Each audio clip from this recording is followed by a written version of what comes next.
Panawin ko yan, nagkasakit po ako. Yung po nagtumulong sa akin sa hospital. Ay, sakit po ako sa puso noon. Sila ano pa, yung tawag noon. Dinala pa ako sa heart center. Umaling ko yung sakit sa puso. Pero di lang po ako nakasigi noon. 30,000 po ba yung pinayan ko sa tunay, mayaya po po ako. Pero nangyungawa ako naman yung matagalin. Awas 28, 30 sa Piligon. Mas kailangan po ninyo. Para nangyungawa. Kasi mo kami naman, nagmumurang ko sa tatay niyo. Pero special lang po ninyo. Yung iba kasi hindi nakakaintindi sa kanya. Eh ngayon, ito ang tumulong sa akin, nagsasigit po ako. Sa ano pa po ako, nilipat ako sa private sa health center po. Kahit wala lang yung awa, naman niyo po tagalin. Birthday po nila ito, at nabasa ko sa hirit. Sa yung September 15, birthday ko po yung September 15. Ibigay na po ako. Pero pang birthday, pang regalo, yung birthday mo sa 23. Ito, ano na lang pala, sa birthday, regalo na lang yung sa akin na pala sa tatay ko. Sabi na lang po, gusto ko sa inyo. Maraming pong salamat. Alam ko sila lahat mga presidente. Pero ako, kababayan ko yun si Kagakayan di Oro City po ko. Kaya maraming yung awa. Bago ko mag-birthday, utang sa birthday. Kasi meron pa sa tutulungan yung mga bata na nakasakit ng cancer. Gusto ko lang pag gano'n. Makikisama kayo sa mag-ibig siya sa birthday niya. Kung sinasabi niya. Maraming pong salamat sa inyo. Magandang mga po. Alright, Nay. Dahil meron po kayo kamong karamdaman, nag-isip nyo pa si Tatay Digong. Ilan taon na po ba kayo? 79 lang po. 79? Parang hindi anata, parang 78 ang tingin ko sa inyo eh.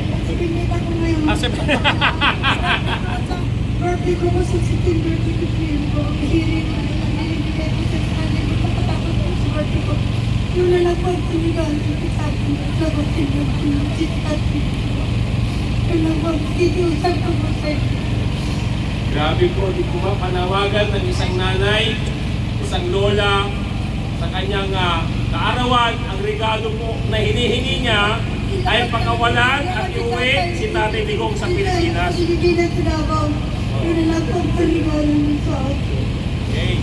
So dahil po yan ay yung karamdaman po ninyo sa sakit sa puso, kami na po, nila Tatay Rani at Serbisyong Bayan at Wellness Pilipinas, ang gagawa ng paraan para gamutin kayo. Alam mo, nag-recommendation ako, makakilala ninyo yan yung mga girls, si Boga Uson, close me sa kaibigan yung alam niya.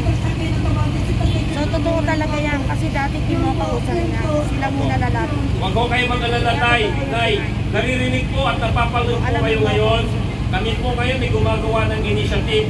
Committed po kami, tutulungan ka namin, ha?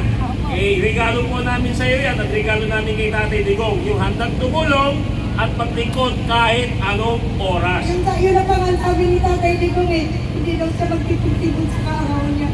Gusto ko na magkikiubilis, magkotulong sa akin. Yung natatanto na mga kansin. Gusto na ng tulungan niyo. Kahit po kung sinasunod ka, kahit na natin niya. Yun po ang sinabi niya. Totoo po yun, nakikita naman natin. Diba ba?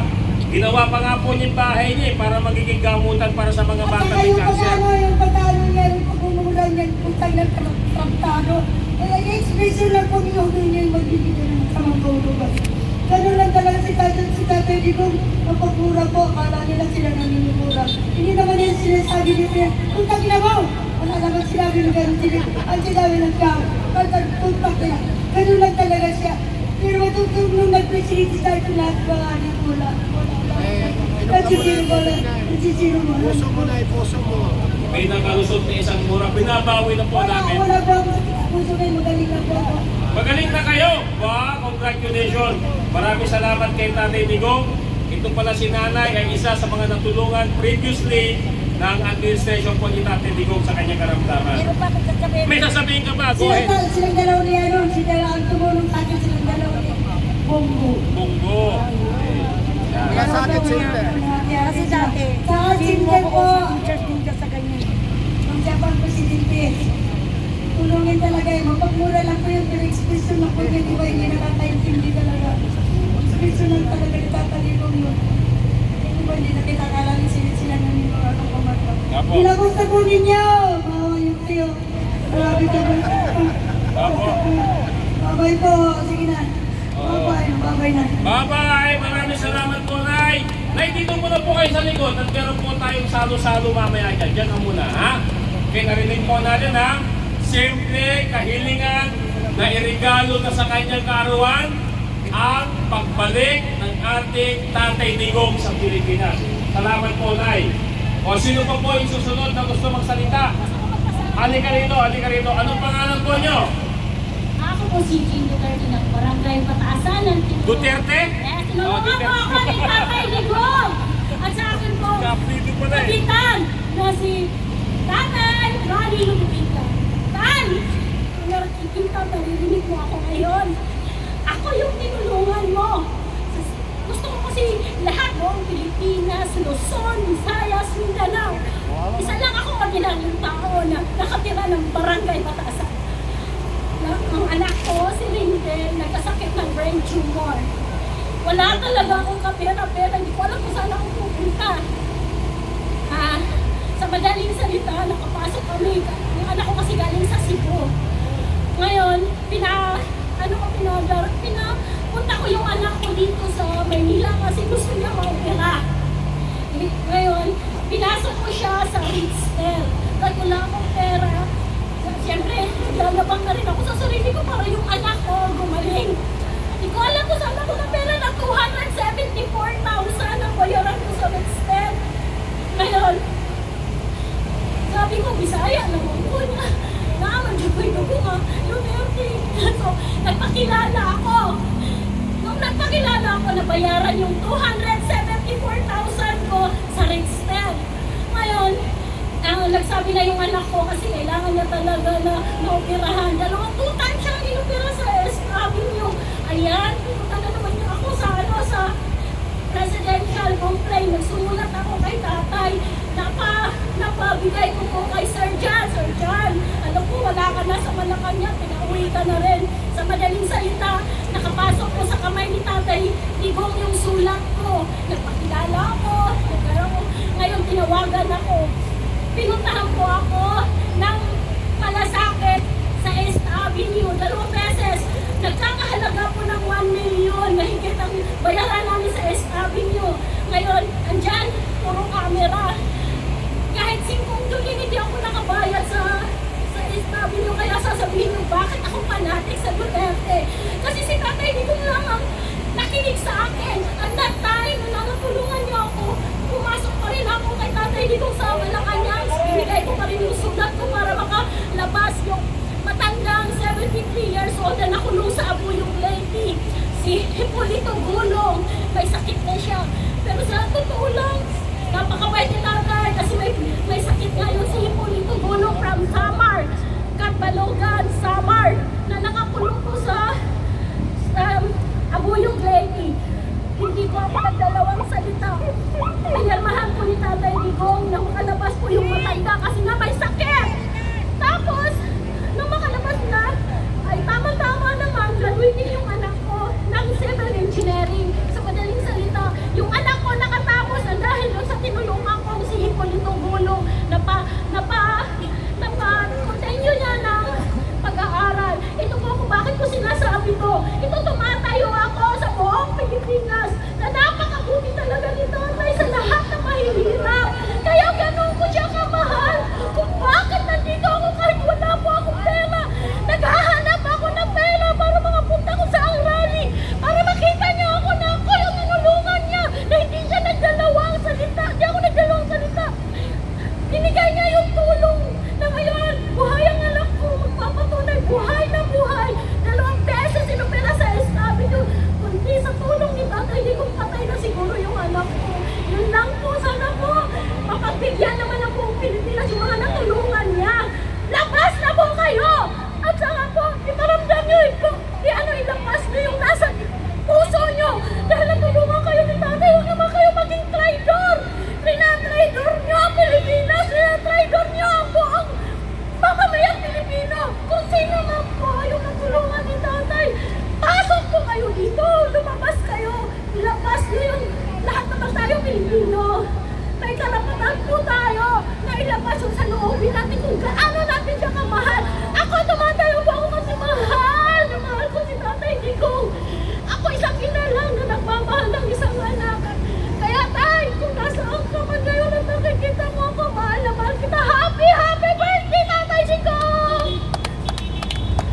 Tama na. Ayan.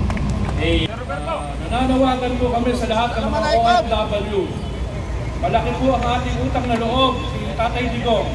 Wala pong tayong tahanan sana sa Department of Migrant Workers kung hindi po inasikaso ni Tatay Digong ito. Ako'y nananawagan, lalo na po yung mga napauwi noon sa panahon ni Tatay Digong. Huwag po tayo makalimot sa taong nagmahal sa atin. Napapakinabangan natin ang Department of Migrant Workers dahil kay Tatay Digong. Ako'y nananawagan sa lahat po ng probinsya, especially po yung napauwi po natin, nakasama po natin si Presidente Digong. Pagka-video naman pag-uwi. Nananawagan po kami sa inyo, sumama kayo sa aming hakbang na ito. Mapabalik natin ang ating Tatay Digong. Bilang masasabi ko sa inyo, magkaroon tayo ng pusong utang na loob sa taong nagmahal sa atin. Mga OFW, nananawagan ako sa inyo. Sa buong Saudi Arabia, kung saan dyan, nagbigay ng pulong malaki ang ating Tatay Digong. At lahat kayo dito ay napauwi na. Yun lang po. Thank you, Kuya. Ano na? Dito kayo, dyan kayo. Meron pa ako sasalita sa inyo. Inaarap ko po yung dayhan kong kaibigan, hindi na po kami nagkikita. Yun po ang tumulong siya o nag-garantor kay kaibigan para akong hospital. Mukha, nasaan ka na ngayon?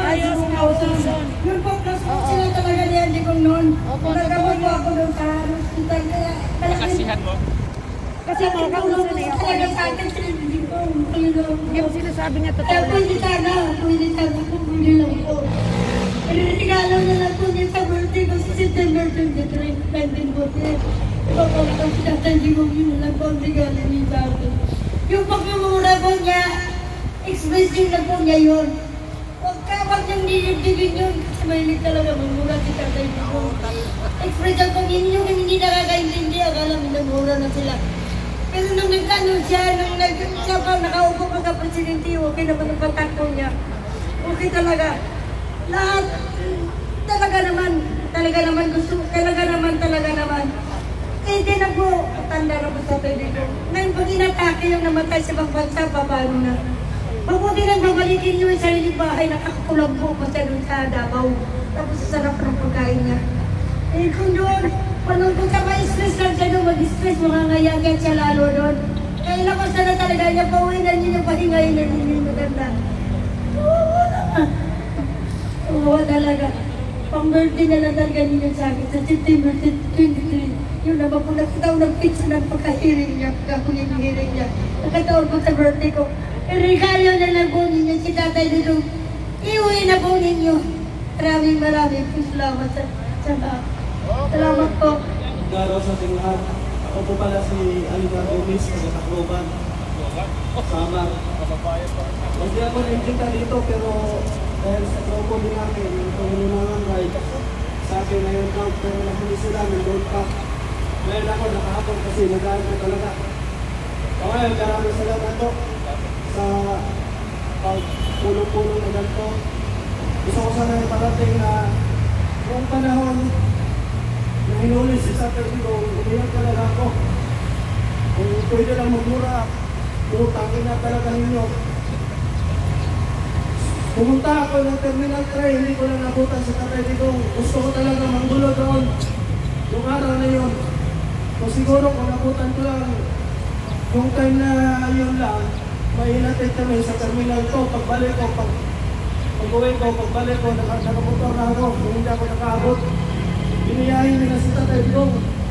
Yung time na yun, kaya sa TikTok post ko, kaya tingnan nyo, umiyak ako, pinagsusuntok ko yung buong dingding namin doon sa bahay, putang ina.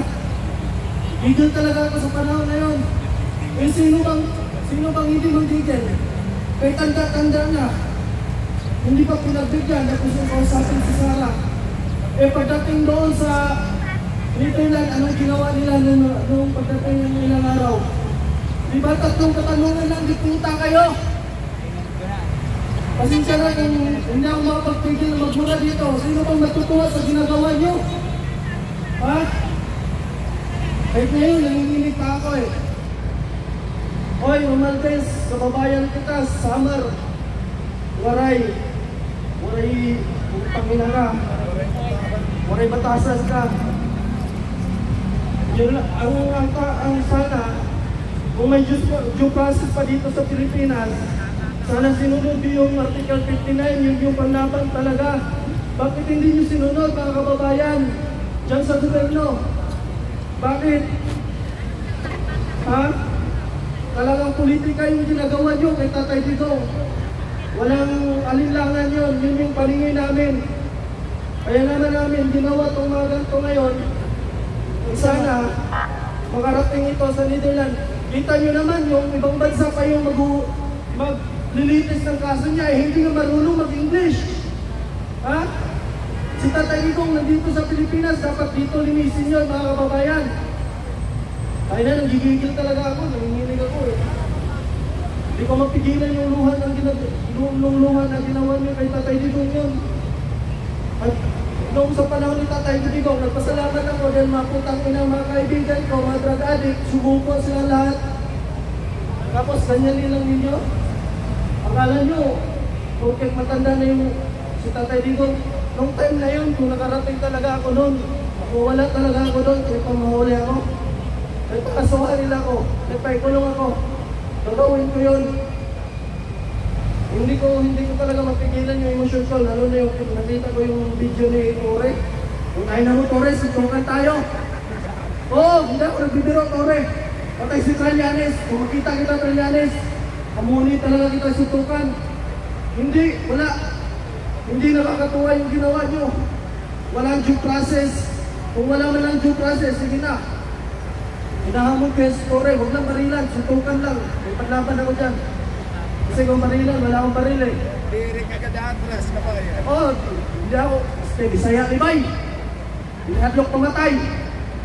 Oo, totoo yan. Oo, yun lang po. Maraming salamat. Alimar Gomez, pangalan ko, kay Pasan. Tuntunin nyo sa Bacoor. Hindi ako natatakot.